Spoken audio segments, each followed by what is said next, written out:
Vipi? Nataka mnatabu.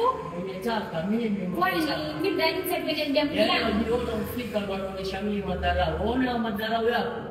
Yatakuja kukuninyo mahali. Kwani mbali nako. Hayo madharau yako. Sawa, mimi mwenye taka. Mimi mwenye taka.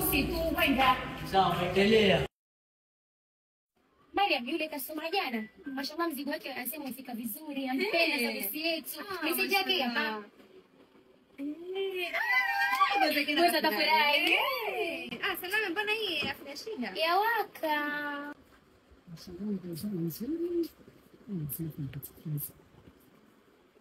Salamu alaykum sis. Walaikum salam. Watijana, karibu hani. Boss nampata. Boss anatoka kidogo. Basi nilikuwa mimi nakuja kufanya interview.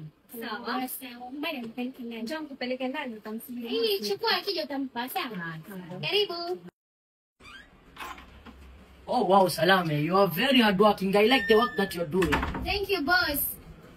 Naona duka limeng'ara leo, safi, usafi must. Yeah, we even opened the new stocks that ulisema jana. Leo nimezifungua. Hata mimi nimetoka kufanya usafi hapo chini. Unajua si lazima ati uwe boss ndio. Yeah. Ushaelewa? Yeah, I know kuna dunia hii watu wapanda na kushuka. Yeah. Unajua sisi ati ukiwa boss ndio ati usifanye kazi, lazima ufanye kazi. Okay, there is a girl amekuja kwa interview. Yeah. Sawa basi, let me go and change, then I will nitaonana naye. Okay, sawa. Oh, Salame, I like the work that you're doing. Thank you. Okay. Thank you.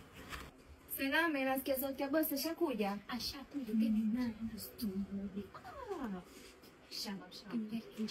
Angalia, safari hii ni sales zimpanda. Safari hii sales zimpanda. Last time tulichukuliwa wapi? Toscana. Alafu tukaenda Deep Burgers. This time sales zimpanda, sijui boss atatupeleka. Sijui. Sema yule Ndio kusipeleka sala, ndio usipeleke mahali kwingine. Alafu commission zetu tutazipanda.